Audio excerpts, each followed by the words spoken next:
Imagine the scene. You've just moved into your dream home with your family after years of hard work and planning. Everything seemed perfect until the landlord shows up at your door, furious, making it clear that you and your family are not welcome. The reason? The color of your skin. But he doesn't know who you are and what you are willing to do to protect those you love. Subscribe, leave a like, and comment on what you would do in this situation. You know that feeling of accomplishment, like you're finally where you're meant to be? That's exactly how I felt the day we walked through the gate of that house, carrying our boxes, our memories, and our plans for a better future. After years of living in small apartments with noisy neighbors and a constant feeling that it wasn't the ideal home to raise my children, we finally had a space of our own. I looked at the two-story house with a mix of pride and relief, a joy only those who've struggled hard can understand. Camila was beside me, laughing as she tried to balance a box of dishes while chatting with Miguel and Ana, our kids. Camila always had this light energy, and just one of her smiles could make any moment seem easier. She was the balance, the strength that held our family together through every change, every tough decision. Miguel, our eldest at 10, already showed a maturity that sometimes scared me. He carried his box with keen eyes, like he was analyzing everything, a true mini detective in the making. Ana, 7, was the opposite. Lively, cheerful, already exploring the yard and saying she would plant flowers everywhere. I took a deep breath, taking in the smell of wood and fresh paint, the kind of smell we'd never had in our old place. It wasn't just a change of house, it was a change of life. For us, that house meant more than comfort. It was a chance to build a home where our kids could grow up far from the pressures and challenges of a harsh environment. It was a place where Camila could finally find the peace she'd longed for, where Miguel and Ana could be children, free and safe. We walked through the front door and with a careful push, I set down the first of many boxes that would fill every corner of our new life. The living room was spacious, lit by huge windows that let sunlight stream in, dancing across the freshly polished wood floors. Miguel, with a quiet smile, pointed to the window and said, "Dad, you can see the whole garden from here." I could see in the sparkle in his eyes that he felt what I did. Relief, a genuine happiness that comes only after a long struggle. Camila, who could make any place feel like home, was already planning where each piece of furniture, every detail, would go. As we unloaded the last of the boxes, I noticed Ana was too quiet, which for her, was a clear sign of some mischief brewing. I found her in the garden, crouched down, examining every leaf, every stone, with a focus only children have. "Dad, there's room here for a swing." "Can I have a swing?" she asked, her eyes gleaming with excitement. How could I say no? This was one of the promises I'd made to myself, that one day I'd give them the home I never had. "Of course, sweetheart," I replied, feeling a warmth in my chest. Every smile of theirs reminded me why I'd put in all those hours of work, the sleepless nights, the tough choices. As the day went on, we started arranging everything.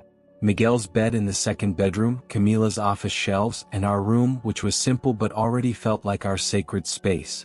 It was tiring, but the satisfaction outweighed any exhaustion.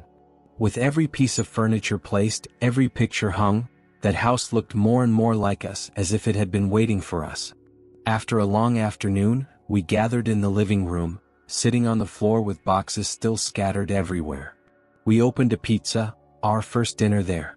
Miguel played around with the slices, trying to see who could eat faster, while Ana, in contrast, savored each bite. Camila and I exchanged a look and laughed. It felt like every step of our journey had been worth it. She held my hand and whispered, just for me to hear, "We did it, Lucas." I knew she was right. But deep down, a part of me was still on alert, an intuition from years of being tested by difficult situations and the prejudices that could surface at any moment. But in that instant I set it aside. We were there, together, and this was our home. Before bed, I went to Miguel's room to kiss him goodnight and found him awake, staring at the ceiling. "Dad, do you think we'll stay here for a long time?" he asked without looking away. I smiled, trying to hide any shadow of doubt. "Yes, son, this is our place now. We're not going anywhere." He smiled, looking relieved, and that was enough for me. This was our first night in our new home, and I believed that life was finally falling into place. I closed my eyes, feeling a peace that had felt out of reach for so long. We were ready to begin a new journey together as we always had been. Little did I know that this peace wouldn't last long. The first morning in the new house started quietly. Camila was making coffee in the kitchen, Miguel and Ana were playing in the garden, and I finally had a moment of silence to gather my thoughts. We were surrounded by unopened boxes, but that didn't matter much. The place felt like ours, as if we'd finally found a space to breathe and live with dignity. But you know that sixth sense, that alerts you even before you understand why? That's what I felt from the moment we woke up. I was on the porch, watching Ana try to teach Miguel how to do pirouettes. They were laughing and having so much fun that I couldn't take my eyes off them.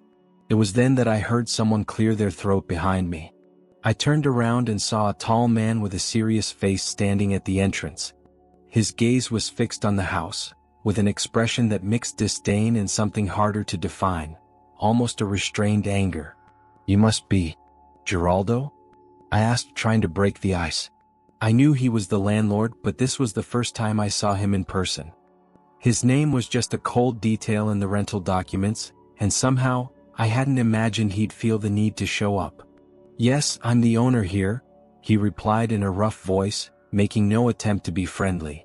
His eyes quickly scanned me from head to toe, and I noticed he was trying to hide a certain discomfort. "You just moved in, right?" I nodded, trying to stay friendly. "That's right. We moved in yesterday. The house is amazing, exactly the place we were looking for." I smiled, trying to bring him into a lighter conversation as if to say, "We're in this together. We're part of the same neighborhood." But he didn't reciprocate. On the contrary, he seemed to stiffen even more. Geraldo glanced over my shoulder looking at the house, but I felt that what really bothered him was what he saw. Us. My wife passing by with a tray of coffee in her hand, Miguel laughing out loud in the garden, Ana picking flowers and delighting in every detail of the place. Geraldo was there, but his presence was like a heavy cloud, dark and dense. "Well, I hope you know how to keep the house in order," he murmured, almost in an accusatory tone. "I don't like to see people changing everything, acting like they own it." "Of course," I replied, trying to keep my tone respectful. "We understand how important it is to take care of other people's things. You can rest easy. We're careful." But deep down I started to feel uncomfortable. Not because of what he said, but because of how he said it. His steady gaze and closed expression seemed to say more than his words. He wasn't just giving instructions, he was evaluating me as if looking for a flaw. He crossed his arms and looked at the garden, where Ana was still playing. "That kind of thing?" He made a vague gesture toward her. "Planting flowers, digging in the dirt, that's for people who intend to stay?" "Yes, sir," I replied without blinking. "We came to stay. We want to build a home." I was convinced that he just needed some time to see we were decent people, to realize that this was the perfect home for us. Maybe he had reservations because of bad experiences with previous tenants. But the truth is, I was trying to justify something that already seemed quite clear. He was uncomfortable, and I knew why. Geraldo let out an audible sigh as if tired, and then fixed his gaze on me. "What do you do for work, anyway?" "I'm an agent," I replied without going into details. Avoiding talking about my job was almost automatic. Being an FBI agent was something I kept reserved. But in this case, a mental warning went off. There was a risk in telling him about my job. After all, for many, a black man in my position was still something hard to accept. He gave a half smile that I couldn't decipher. It was as if there was something more there, a distrust mixed with a certain disdain. "So, an agent," he repeated as if savoring the word as if he didn't believe it. The conversation continued in an odd tone, with him asking vague but weighty questions, and I, trying to keep a friendly tone, responded as lightly as possible. He wanted to know how long Camila and I had been together, where the kids went to school, how we felt about the place. I tried to answer, but with every word he spoke, I felt a tone of disdain. At that moment, part of me wanted to confront him, to ask if there was a problem with us being there, but another part knew it was best to hold back. This kind of situation wasn't new to me, and I'd learned to deal with discomfort and disrespect without reacting right away. I was tired of unnecessary fights and judgments based on preconceived notions. Camila, on the other hand, always said that sometimes ignoring it was the greatest show of strength. So I took a deep breath and kept calm. "So, is everything in order, right?" I asked, trying to end the interaction and bring back the peaceful atmosphere we'd had before he showed up. "For now," he replied with a hard expression as if issuing a warning. "But if anything, you know where to find me." And with that, he turned and left, leaving a bitter feeling in the air. That wasn't just a casual conversation. It was a kind of veiled threat, a warning that to him we weren't welcome there. I went back inside and closed the door, trying to absorb what had just happened. I knew that, on some level, Camila had already sensed the tension in my face, but I didn't want to worry the kids. I let out a sigh, and she, who always knew me too well, gave me a look of understanding, silent but full of questions. "He showed up to check in," I explained, trying to make it seem like it was no big deal. But she knew me too well to accept that as normal.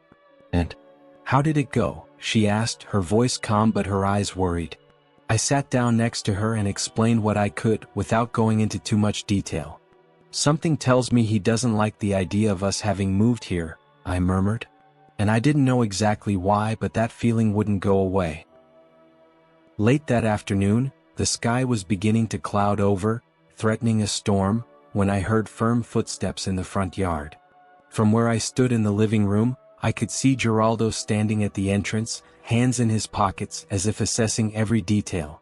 I hadn't expected him back so soon, but something in his look seemed resolved. The kind of look you see in people who already know what they're going to do and deep down hope you won't interfere. I opened the door and went to meet him, trying to keep calm, but with each step, I felt my chest tighten. I knew this man was about to tell me something, and the feeling that this wouldn't end well was stronger than ever. We stopped face to face, and he looked at me with that hard expression that was starting to become familiar. "Lucas, I think it's more than time for us to be honest with each other," he began, with a dry tone that made no attempt to hide his contempt. "I didn't expect it to be people like you who would rent my property." A jolt of shock ran through me, but I forced myself to keep a neutral expression. Over the years, I thought I'd learned to deal with comments like that, but it's never easy to hear, especially when you fight so hard to be respected for who you are, for what you've achieved. I took a deep breath, searching for the right words to avoid getting swept up in emotions. "People like us?" I asked, keeping my voice calm even though inside, a whirlwind of feelings was pushing me to react. "We're paying rent, taking care of the house, meeting all the conditions you set.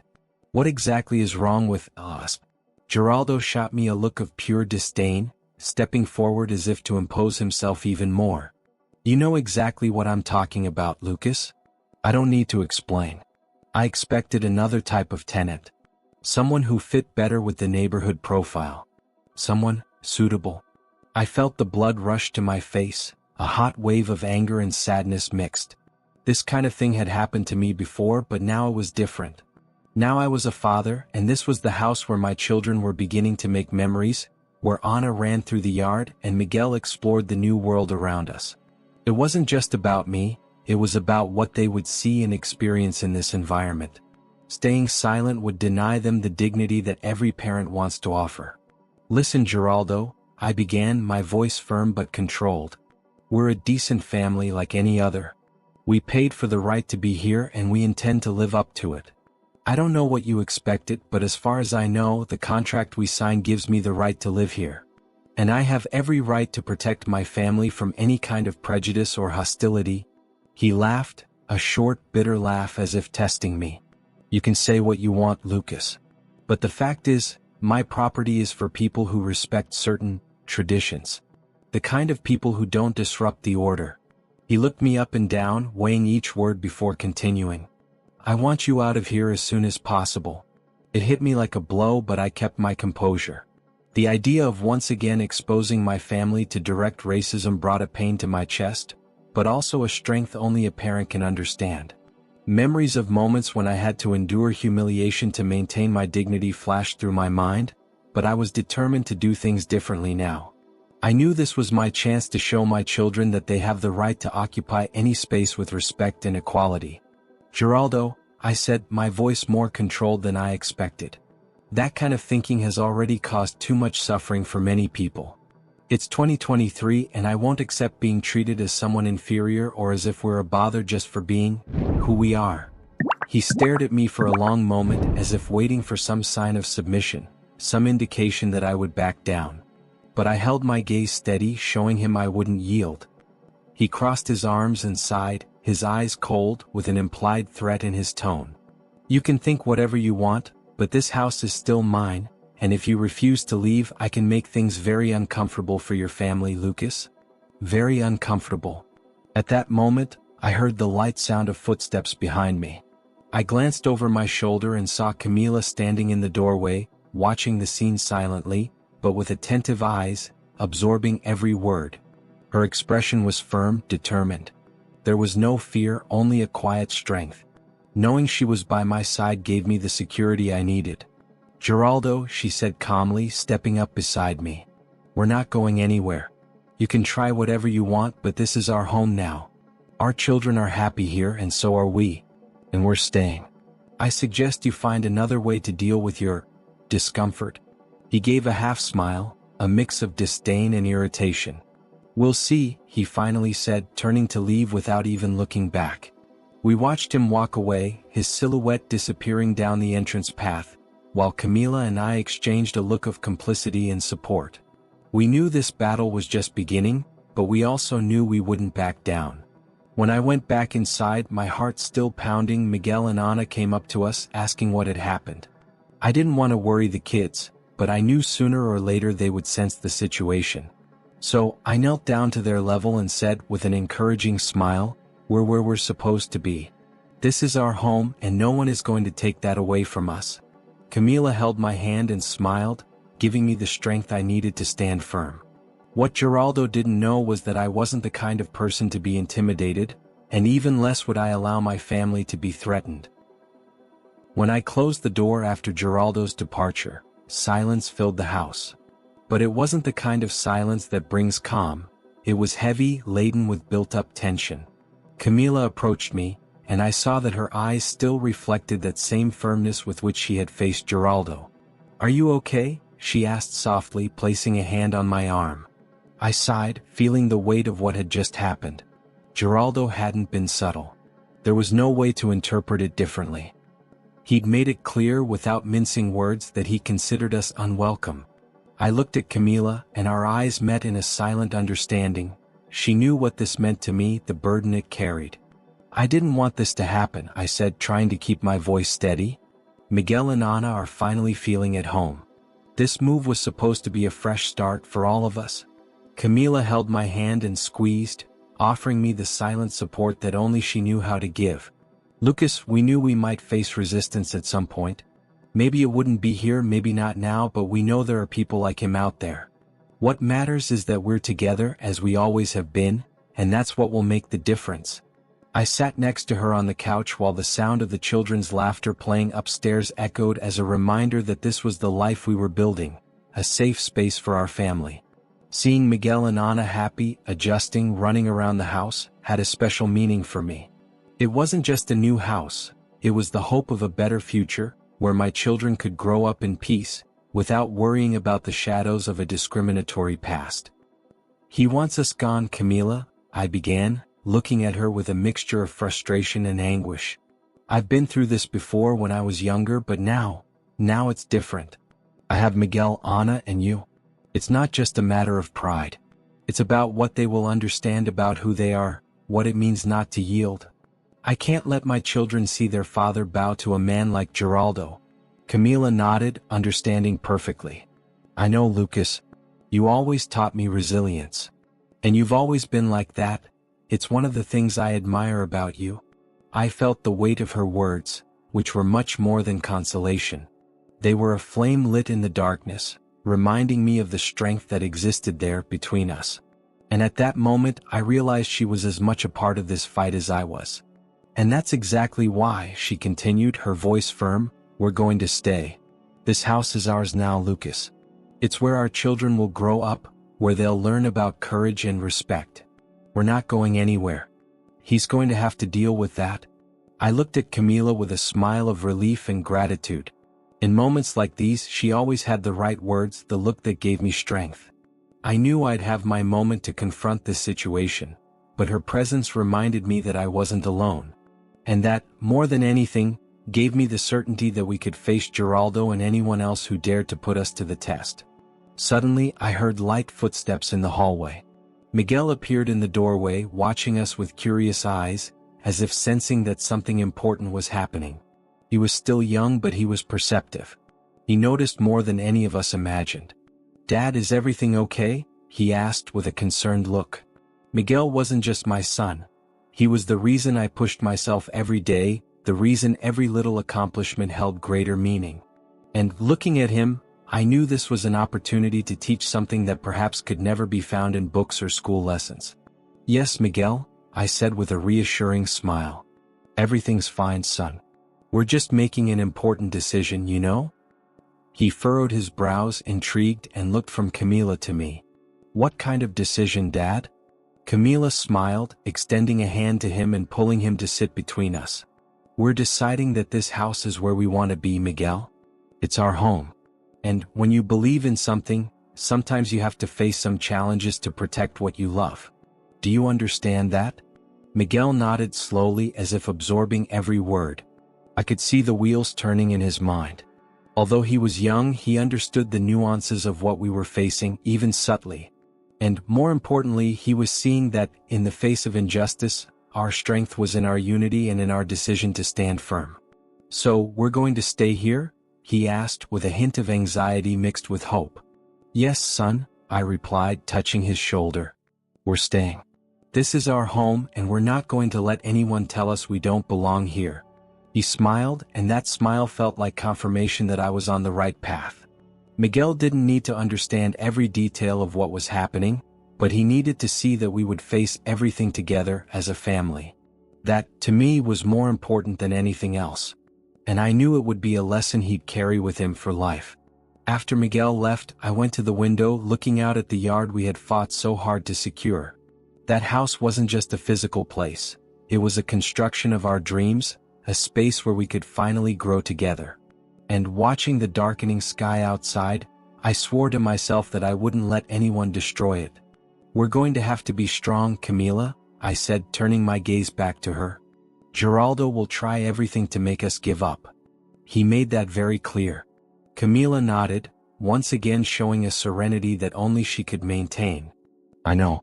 But the thing is, you and I, Lucas, we've overcome so much in this life. We've been through challenges most people can't even imagine. And this time won't be any different. The difference now is that we're together with our children. That will make us even stronger." Hearing this, I felt a peace come over me. She was right. We were together, stronger than ever, and this decision to fight for what was ours became a declaration. Not just for us, but for anyone who dared to doubt our strength. And so, in that moment, I made a decision that would change our lives forever. We wouldn't leave. Not out of fear, nor out of threats, and certainly not out of prejudice. This was our home, and we would fight for it, for us, for our children, and for the right to exist with dignity wherever we wanted to be. The following days were marked by a dark and constant presence. It was as if the house, which was meant to be our refuge, had turned into an invisible battleground. Geraldo left no room for doubt. His hatred and contempt spilled over, manifesting in increasingly disturbing ways. At first, it was little things like standing on the sidewalk, blatantly watching me without saying a word. He'd show up with that cold, unyielding stare as if he was marking us. I tried to ignore it, but it wasn't easy. It was an irritation that offered no reprieve. But things got worse when he started bringing visitors. I remember the first time he showed up with a group of friends, all men who made it a point to laugh and make comments loudly, right by our gate. "Can you believe he actually rented to these people?" Geraldo would say, mocking. "These types are everywhere these days. It's a disgrace." I was standing on the porch when I heard those words. My blood boiled in my veins, but I took a deep breath. I wouldn't give them the satisfaction of seeing how much it affected me. However, each word that came out of those men's mouths felt like a stab. It was a constant provocation, tailor-made to destabilize us. Camila, concerned, came to me, gripping my hand tightly. "Lucas, I know you want to teach them a lesson, but..." She hesitated, searching for the right words. I worry about what this could turn into. I looked at her and understood her fear. It wasn't about pride or stubbornness. What was happening had already crossed the line from nuisance. Now it was a power game where Geraldo felt entitled to humiliate and intimidate us. But even so, I knew we wouldn't give in. Not after everything we'd been through. At night, sitting in the living room, I could hear laughter and muffled voices outside. Geraldo and his friends seemed to enjoy our suffering, throwing out words laced with contempt, waiting for me to come out and confront them. But for the sake of my family, I held steady.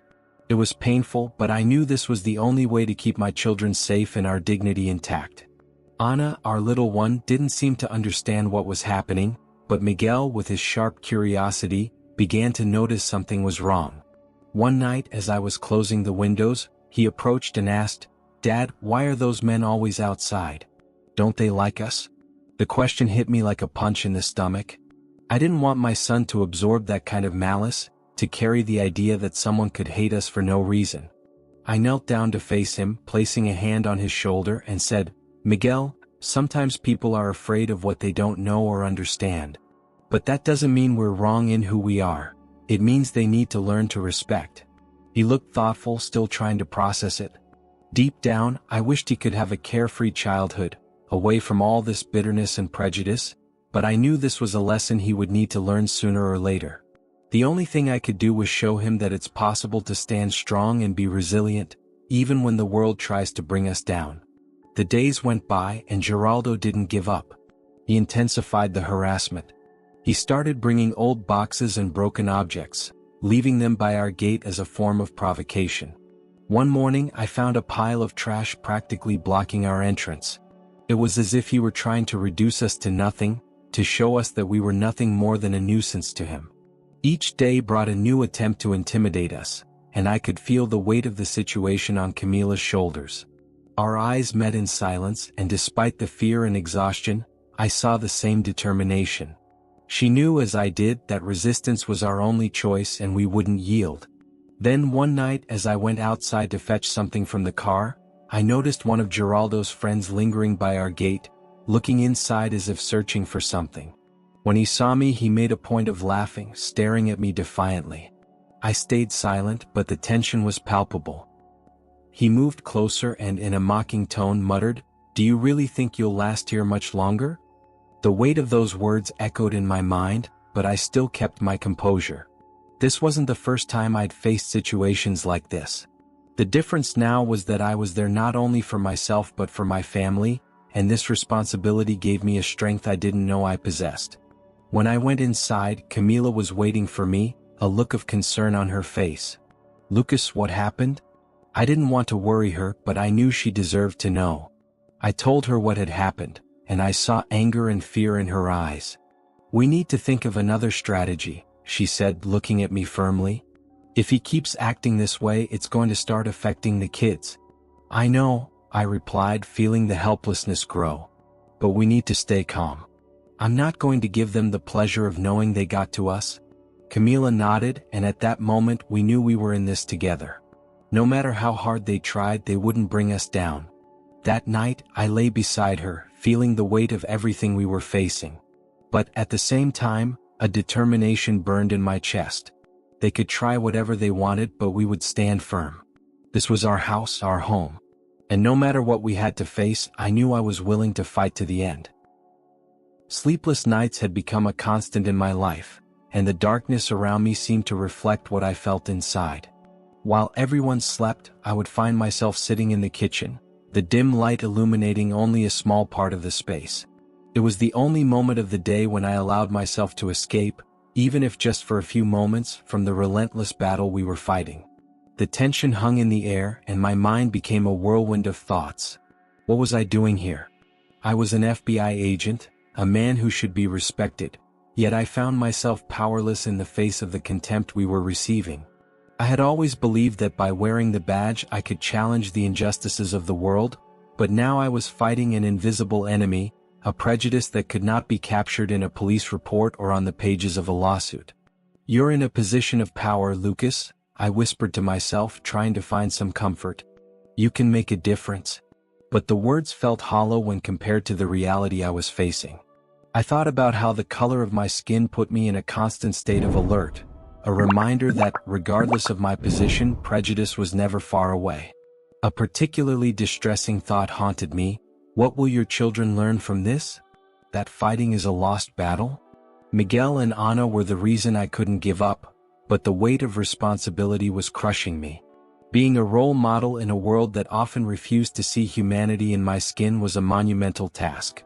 All I wanted was for them to grow up in an environment where they could play carefree, where they wouldn't have to carry the burden of a legacy of discrimination. I recalled moments from my own childhood when I too was the target of disdainful looks, when I was treated like a criminal just for being in the wrong place at the wrong time. Emotional scars don't fade easily, they shape who we are. Now, as a father, these memories were like shadows following my steps. I had to face a painful truth. I couldn't shield my children from the world.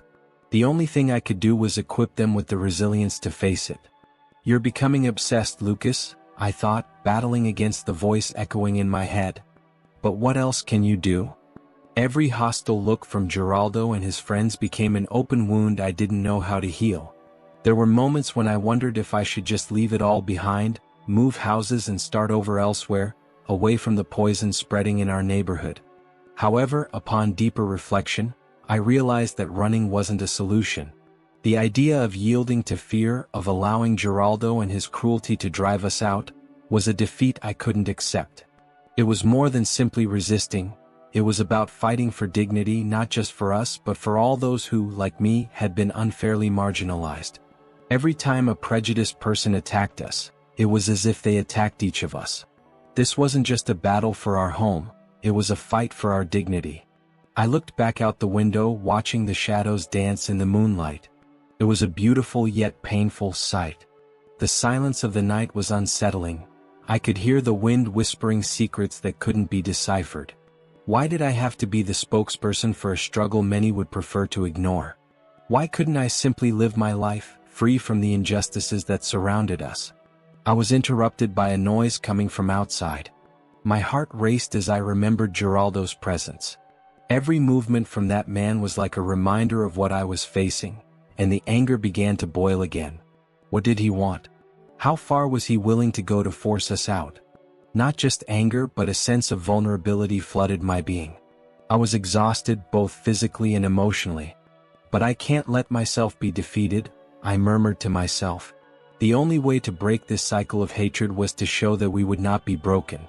Looking at the table, I saw the picture of my family. The smiling faces of Camila, Miguel, and Ana reminded me why I was fighting. It wasn't just a house, it was our home filled with memories, dreams, and love. And in that moment of clarity, a new resolve began to grow within me. I would no longer allow myself to doubt my strength or my family's strength.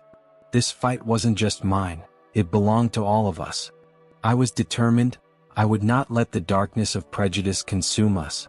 If necessary, I would fight with everything I had, not just for myself but for those who would come after us. It was time to bring out the courage I'd always known was inside me, even if it was hidden beneath the weight of fear and anguish. The decision to fight wouldn't be easy, but it was clear. I wouldn't yield to oppression. It was time to turn the tables and show that the strength of family and love can overcome even the most difficult obstacles. The sun was still far from rising, but I was already ready for the fight that lay ahead, even knowing that the road would be arduous and full of challenges. "Are you really willing to do this?" Camila asked, her watchful gaze trying to grasp the depth of my determination. We were in the kitchen, and the smell of fresh coffee filled the air. It was the first morning I woke up with a clear mission in mind. Geraldo's threats and insults had crossed the line, and now it was time to act. "Yes," I replied, holding the cup firmly as if that simple gesture could give me courage. "If he wants to make us feel small, we can't let that happen. We need to collect evidence. We have to protect ourselves and show the truth." Camila's eyes glowed with a mix of worry and admiration. "But what if he finds out you're doing this? He could become even more aggressive." "I know, but I can't let myself be paralyzed by fear. This isn't just about us, Camila. It's about anyone who's ever felt threatened. We have to do this for them too." She nodded, a supportive smile on her lips, and in that moment, I knew we were in this fight together. I began to structure a plan.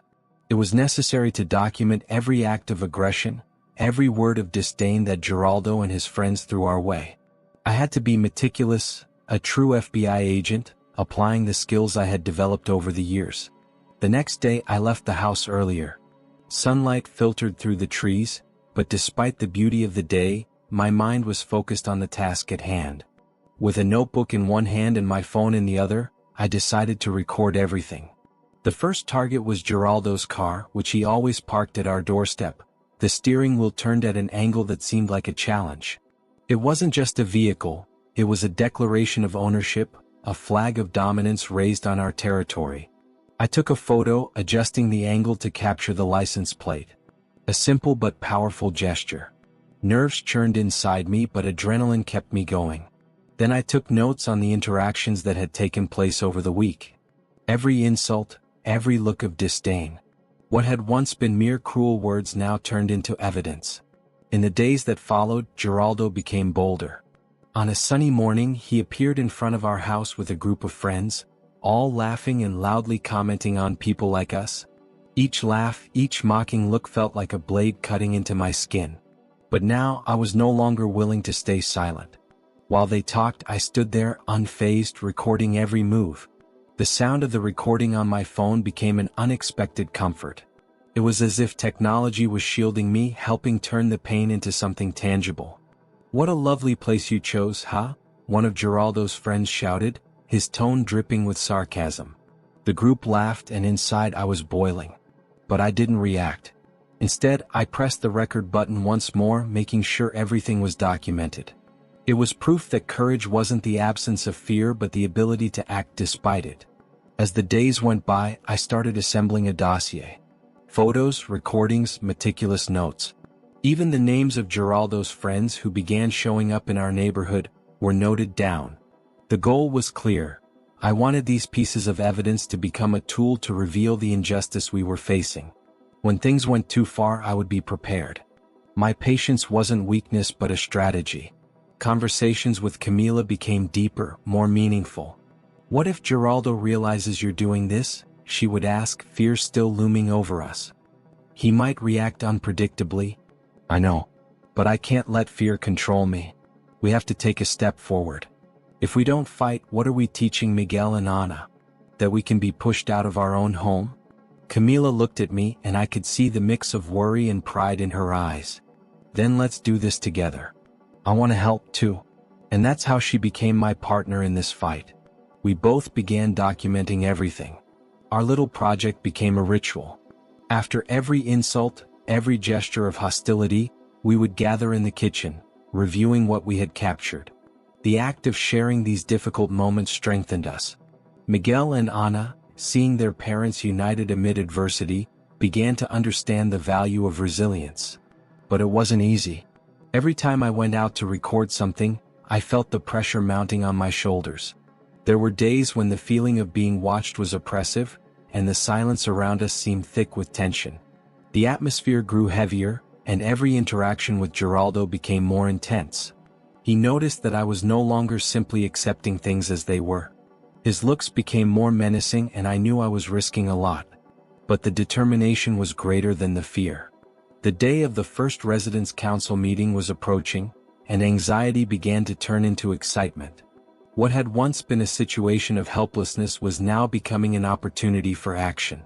And, despite the fear of what Geraldo might do, I knew that the evidence we had gathered would be the key to our future. Now, more than ever, it was essential that the truth be heard and that the injustice we faced was not ignored. It was about to become more than just a fight for our home. It was about to be a fight for dignity and justice in our community. The long-awaited day had finally arrived. The sun shone brightly, as if aware of the battle unfolding beneath its light. My heart raced as I prepared for the residence council meeting.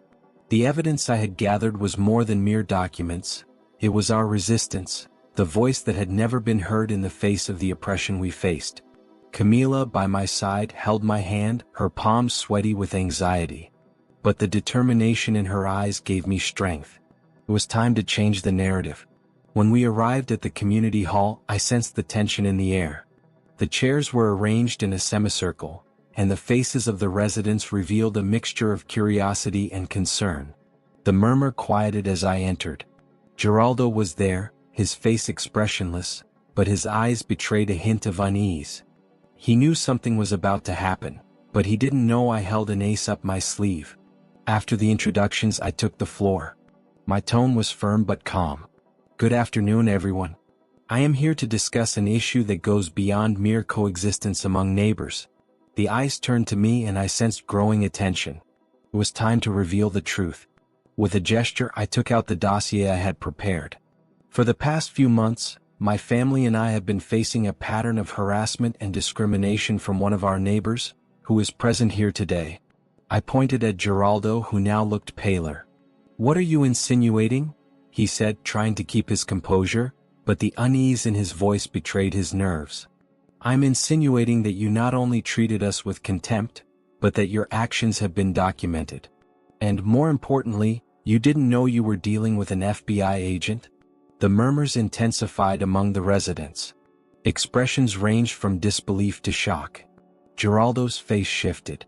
At first, he tried to feign confidence, but soon his contemptuous look gave way to a mix of fear and astonishment. He couldn't believe it. The words were leaving my mouth, but the real weight of the revelation still hung in the air, waiting to be felt. "You may not know this, but the threats you made, the racist remarks, the attempts to force us out of our own home were recorded." I kept my gaze fixed on him and I could feel the energy in the room change. "The reality is that your actions have consequences. And you can no longer act with impunity." The tension was palpable. The murmurs grew and everyone's eyes were fixed on us. It was as if time had stopped. I was there, exposed and at the same time stronger than ever. By revealing my identity, I wasn't just defending my family, I was challenging a power structure that had always allowed people like Geraldo to feel above the law. Geraldo, on the other hand, began shaking his head, trying to regain control of the situation. "This is ridiculous. You can't do this." He was starting to lose the battle, his voice echoing with desperation. "You're just making things up. Who do you think you are?" The room was in a tense silence as most of the residents watched the scene as if it were a spectacle. "I'm someone who refuses to be intimidated by your ignorance and racism," I declared with a firmness that surprised even me. "The truth is, you may try to silence us, but now is the time to show that oppression will no longer be tolerated." I wasn't just challenging Geraldo, I was challenging everyone who had perpetuated this cycle of injustice.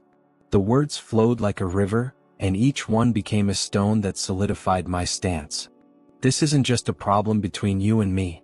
It's about all of us, about the way we treat each other. No one should have to live in fear in their own home."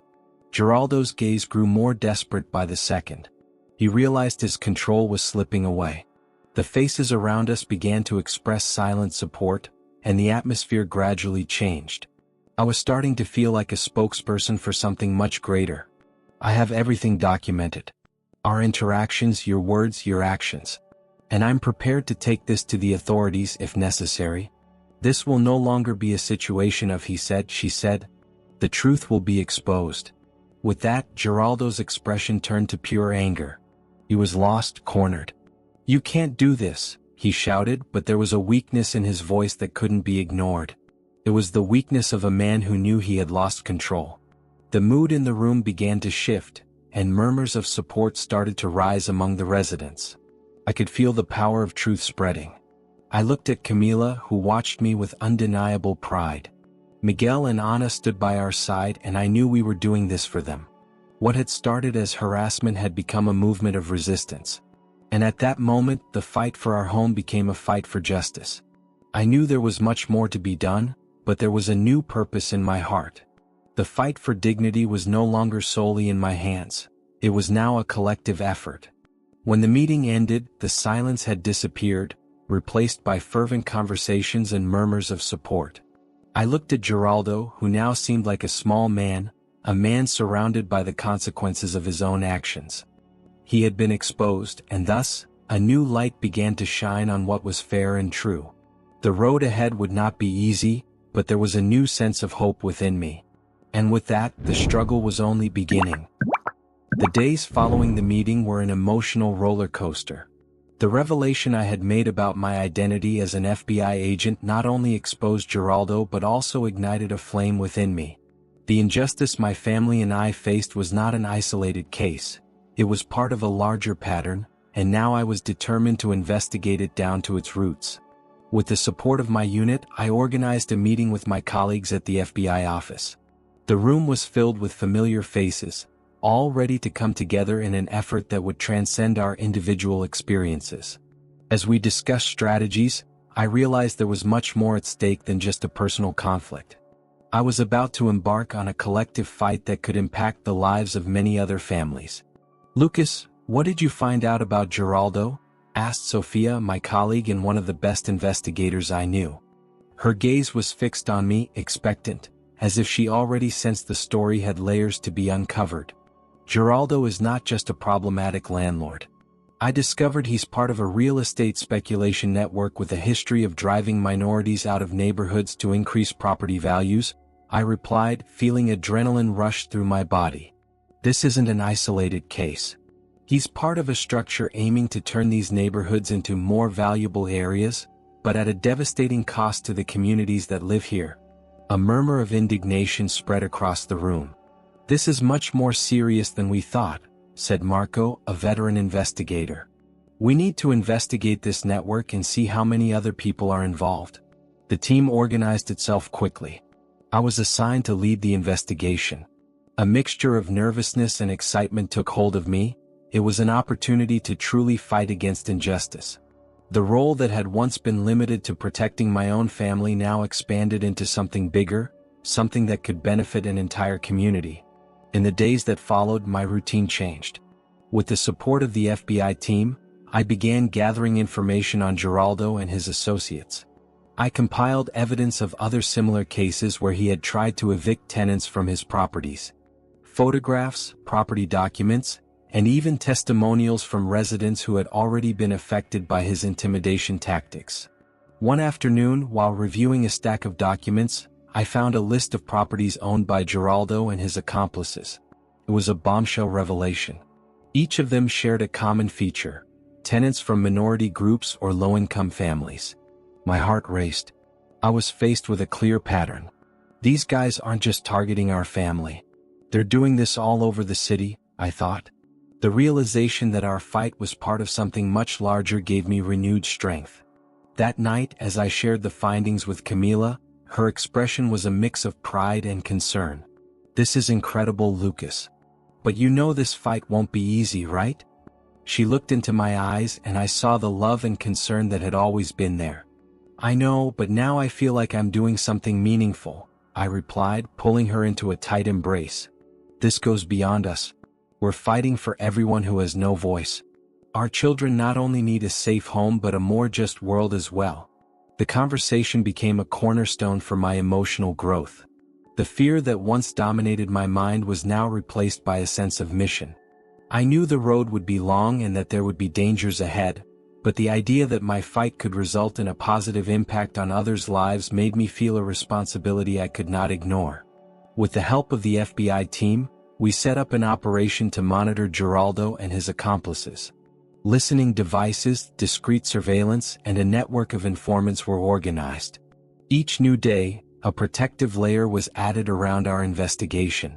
I was on a new level of activism, not just as a law enforcement agent but as a defender of justice.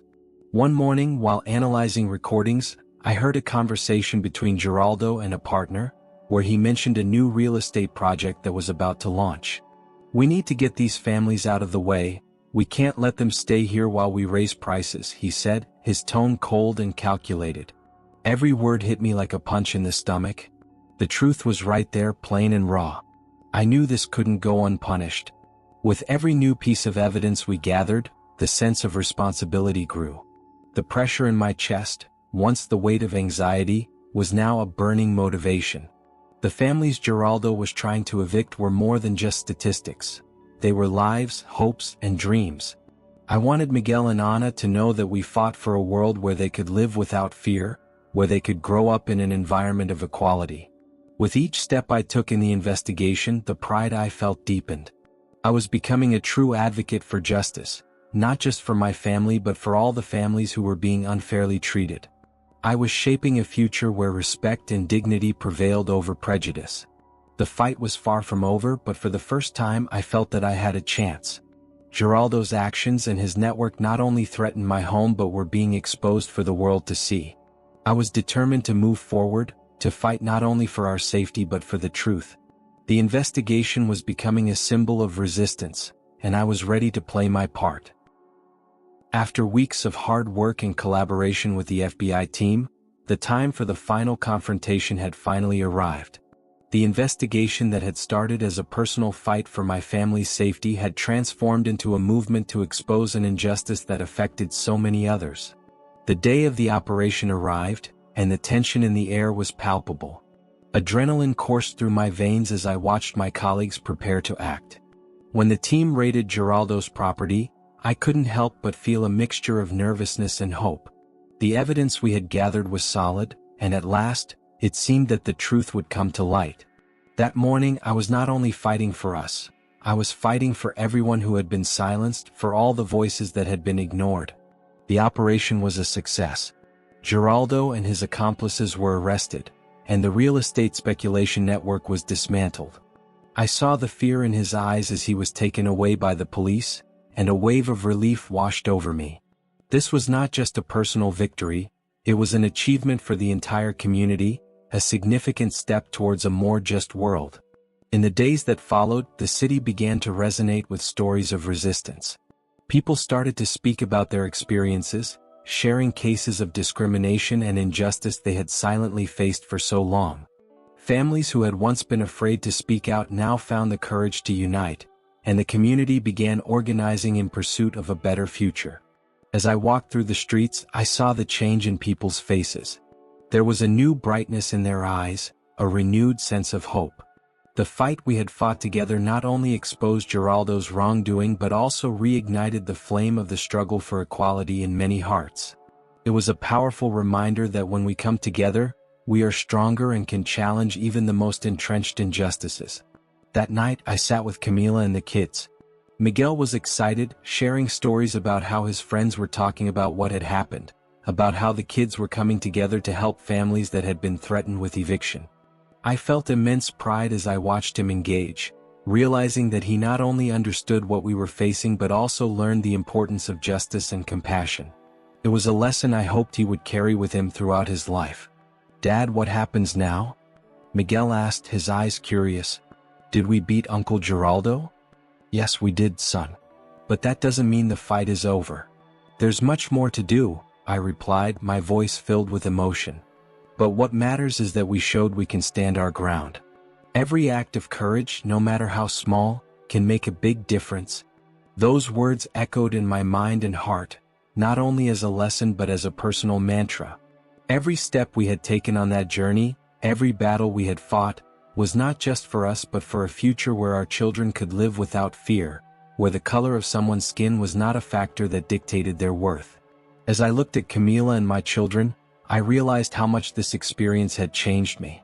I had learned that even when the challenges seem insurmountable, it's essential to have courage and fight for what is right. The feeling of victory did not come from the defeat of an enemy but from the strengthening of a community, from the union of voices rising against injustice.